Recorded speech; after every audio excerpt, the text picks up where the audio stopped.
இன்றைக்கி town hall போயிருந்தேங்க. வீட்டுக்கு கொஞ்சம் ஜாமான் வாங்கிட்டு வரலான்னு போனவங்க பார்த்திங்கன்னா, நம்ம ஒரு பொருள் வாங்கலான்ட்டு போவோம். பார்த்ததெல்லாம் பிடிச்சிருந்தா எல்லாத்தையுமே சேர்த்து தான் வாங்க தோணும்.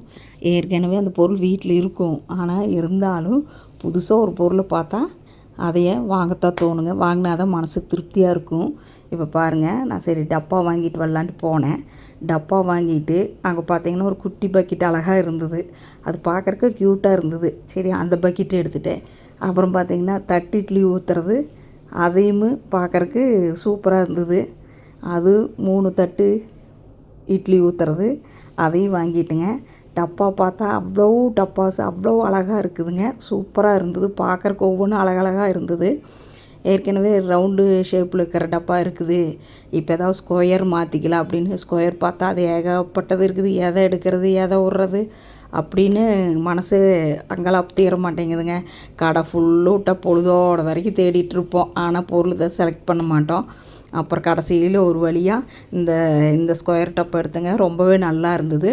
நல்லா ரொம்ப பெருசாக இருக்குது. 1 கிலோவெல்லாம் போடலாம் அந்த அளவுக்கு இருக்குது. பார்த்தீங்கன்னா இதில் ஒரு 3, இதை விட சின்ன சைஸில் ஒரு 3, அந்த மாதிரி இந்த ஸ்கொயர் டப்பாவில் எடுத்துட்டேங்க. இதை விட பார்த்தா இன்னொரு டப்பா அழகாக இருந்தது. மேலேயும் கீழேயும் அந்த சில்வர் கோட்டிங் கொடுத்த மாதிரி நல்லா இருந்ததுங்க. அந்த டப்பாவும் பார்த்திங்கன்னா 1/2 கிலோவில் பிடிக்கும். அந்த டப்பாவும் எடுத்துகிட்டு பார்த்திங்கன்னா உள்ளே சுற்றி பார்த்தா கரண்டைக்கு நல்லா இருக்குது, தட்டு நல்லா இருக்குது. அதை வாங்கலாமா இதை வாங்கலாமான்னு ஒரு நேரமே ஆயிடுதுங்க. அதெல்லாம் வாங்கிட்டு அப்புறம் கடைசி இந்த பக்கம் வந்தால் பிளாஸ்டிக் ஐட்டம், அதில் ஏதாவது 2 3 வாங்கலாம் அப்படின்னு பார்த்தா நேரமாயிருது. நம்மளே கூப்பிட்டு போனவங்க அந்தளவுக்கு பொறுமையாக தான் இருப்பாங்க. நீ விட்டா பொழுதோட வரைக்கும் நைட்டு வரைக்கும் இங்கேயே இருப்பையாட்டாக இருக்குது, முதல் கிளம்பு வீட்டுக்கு அப்படிங்கிறாங்க. அதனால சரி வேணுங்கிறத எடுத்துட்டோன்ட்டு டக்குன்னு டைம் ஆச்சுன்னு சொல்லிட்டு வந்துட்டுங்க. அப்புறம் பார்த்தீங்கன்னா நான் வர்றக்குள்ளே ஆர்டர் போட்டிருந்த இட்லி பாத்திரம் வந்துருச்சுங்க. ரொம்பவே நல்லா இருந்தது இட்லி பாத்திரம் கூட. நான் அந்த ஆஃபரில் தான் போட்டிருந்தேன். நம்மளுக்கு இட்லி பாத்திரம் வீட்டில் இருந்தாலும் புதுசாக இப்போது வருது. அதை பார்த்தா வாங்கணுன்னு தான் ஆசையாக இருக்குது. அதனால சரி இட்லி பாத்திரத்தை ஒரு 10 நாளைக்கு முன்னாடி ஆர்டர் போட்டிருந்தேன். அதுவும் வந்துருச்சுங்க. வீட்டுக்கு வர்றக்குள்ளேயே வந்துருச்சு. அதுவும் பார்த்திங்கன்னா அவ்வளோ சூப்பராக நல்லா இருந்தது. நாம் அதாவது நம்மக்கிட்ட பொருள் இருந்தாலும் ஒரு ஆஃபர் போட்டாங்கன்னா நம்ம அதை கண்டிப்பாக வாங்கியே ஆகணும்.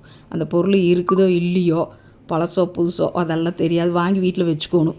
அந்த மாதிரி தான் நம்மளுடைய மனசு எப்போவுமே. எத்தனை பொருள் வாங்கினாலும் நம்மளுக்கு வீட்டுக்கு பொருள் வாங்கிட்டே இருக்கணும்னு தான் தோணும். இப்போ பார்த்தீங்கன்னா அந்த இட்லி பாத்திரம் நல்லா ஹெவியாக நல்லா தான் இருந்ததுங்க. ஒவ்வொன்றும் தட்டு 3 தட்டு கொடுத்துருந்தாங்க. பார்த்திங்கன்னா ஒரு தட்டில் 6 இட்லி ஊற்றுற மாதிரி 18 இட்லிங்க. அது மேலே மினி இட்லி, பேபி இட்லி சொல்லுவோம்ல, அந்த தட்டும் இருந்தது. ரொம்பவே அழகாக இருந்ததுங்க. நல்ல வெயிட்டாகவும் இருந்தது. பார்த்திங்கன்னா நல்லா பாக்ஸ் எல்லாம் நல்லா ஹெவியாக போட்டிருந்தாங்க. நல்லா சேஃபாக தான் அனுப்பிச்சிருந்தாங்க. ரொம்பவே நல்லா இருந்தது பார்க்குறக்கு. அதில் இந்த ஸ்டீமர் காயெல்லாம் வேக வைக்கிறது அது ஒரு பிளேட்டும் கொடுத்துருந்தாங்க. அந்த இட்லியெல்லாம் எடுக்கிறதுக்கு ஒரு குட்டி தட்டு குட்டி கரண்டி கொடுத்துருந்தாங்க. தட்டுக்கெல்லாம் எண்ணெய் துடைக்கிறதுக்கு அதில் ஒரு குட்டி ப்ரஷ்ஷும் கூட கொடுத்துருந்தாங்க. ரொம்பவே நல்லா இருந்தது. எல்லாமே நல்லா வெயிட்டாக தான் இருந்ததுங்க. அதுக்கு ஹேண்டில் எல்லாமே எக்ஸ்ட்ராவில் உள்ள வச்சு கொடுத்துருந்தாங்க. நல்லா சேஃபாக பபுள்ஸ் பேப்பரெல்லாம் போட்டு நல்லாவே கொடுத்துருந்தாங்க. நான் இதில் அதுக்கு முன்னாடி குக்கரும் ஆர்டர் போட்டிருந்தேங்க. 2மே ஒட்டுக்காக தான் வந்தது. குக்கரும் நல்ல செம்ம வெயிட்டுங்க. அந்த ட்ரைப்ளே குக்கர் மாதிரி, அதாவது அடி பிடிக்காது. அந்த பெல்லி பாட்டன்னு சொல்கிறவங்கள அந்த மாதிரி குக்கரு. அதுலேயும் பார்த்திங்கன்னா ஆஃபர் போட்டிருந்தாங்க. அதாவது 5 லிட்டரும் 3.5 லிட்டரும் அப்படி ஒரு காம்போ போட்டிருந்தாங்க. நம்ம வீட்டில் ஏற்கனவே குக்கர் இருந்தாலும் மறுபடியும் புதுசாக ஏதோ ஒரு ஆஃபர் போட்டால் வாங்கிட்டே தான் இருக்கணும்னு சொல்லிட்டு மறுபடியும் அந்த குக்கரும் ஆர்டர் போட்டிருந்தேன். அந்த குக்கரும் வந்துருச்சுங்க. ரொம்ப சூப்பராக இருந்தது. அதாவது பாருங்கள், இந்த பேபி இட்லியில் 18 ஏதோ இருக்குது.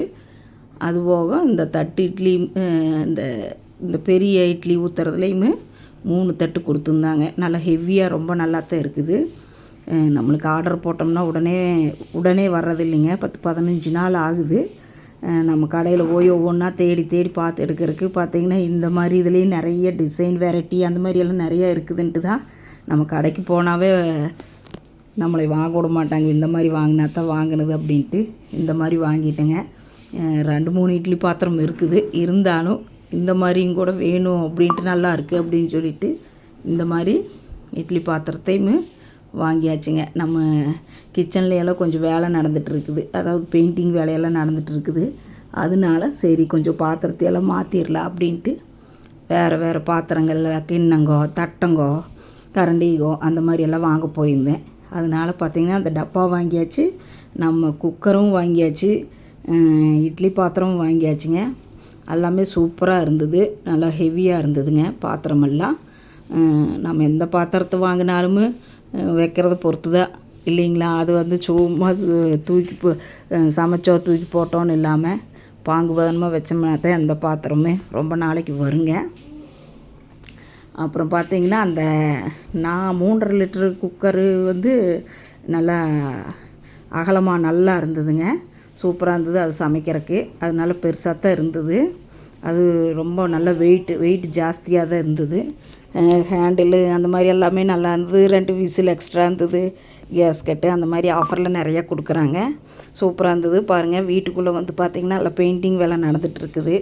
இது ஏதோ பர்பிள் கலருங்களாமா, நல்லா இருக்குதுன்னு சொல்லிட்டு இந்த கலரு செலக்ட் பண்ணி எல்லாம் அடிச்சிட்ருக்காங்க. இன்னும் வேலை இருக்குது. ஜன்னல் இந்த மாதிரி டோரெல்லாம் இன்னும் அடிக்கணுங்க. அடிச்சுட்டு எல்லாம் நம்ம உனி பொருளெல்லாம் பாருங்கள் அங்கங்கே அப்படியே கிடக்குது. இது எல்லாம் எடுத்து உனி ஒதுங்க வச்சு சமையல் கட்டுக்கு அப்பப்போ நம்ம எடுத்து வச்சாதான் நம்மளுக்கு கையோடுங்க, இப்போ தான் வேலையும் நடக்கும். பாருங்கள் இப்போ இந்த வேலையெல்லாம் எப்போ முடிஞ்சு எப்போ எடுத்து வைக்கிறதுன்னு தெரியல. வேலை நடந்துகிட்டே இருக்குது, இன்னும் முடிஞ்ச பாடு இல்லை. பார்த்தீங்கன்னா இன்னும் வேலை இருக்குது, இன்னும் எத்தனை நாள் ஆகுன்னு தெரியல. எல்லாம் முடிச்சுட்டு எடுத்து வச்சுட்டு நான் மறுபடியும் வீடியோ போடுறேங்க. இப்போ பாருங்கள் இந்த கலர் எப்படி இருக்குதுன்னு சொல்லுங்கள். அது என்னவோ இந்த ஐஸ்கிரீம் கலர் மாதிரி இருக்குதுங்க, பிளாக் கரண்ட்டுன்னு என்னவோ சொல்லுவாங்களாமா. அது என்னவோ அந்த மாதிரி பர்பிள் கலர்னு சொன்னாங்க. நல்லா இருக்குது பார்க்குறக்கு. இனி எல்லாம் ஃபினிஷ் பண்ணால் தான் எப்படி இருக்குதுன்னு தெரியுங்க. பாருங்கள் இந்த ரேக்கெல்லாம் நல்லா கழுவணும், எல்லாம் ஜாமான் அங்கங்கே இருக்குது. இது எல்லாம் எடுத்து நம்மளுக்கு ஒதுங்க வைக்கிறதுக்கு 2-3 நாள் ஆயிருங்க. கரெக்டாக சாப்பாடும் அந்த நேரத்துக்கு செய்கிறது இல்லை, மாறி செஞ்சு சாப்பிட்ருக்குறோம். நீங்களும் இதை பார்த்தீங்கன்னா எப்படி இருக்குது என்னன்னு சொல்லுங்கள்.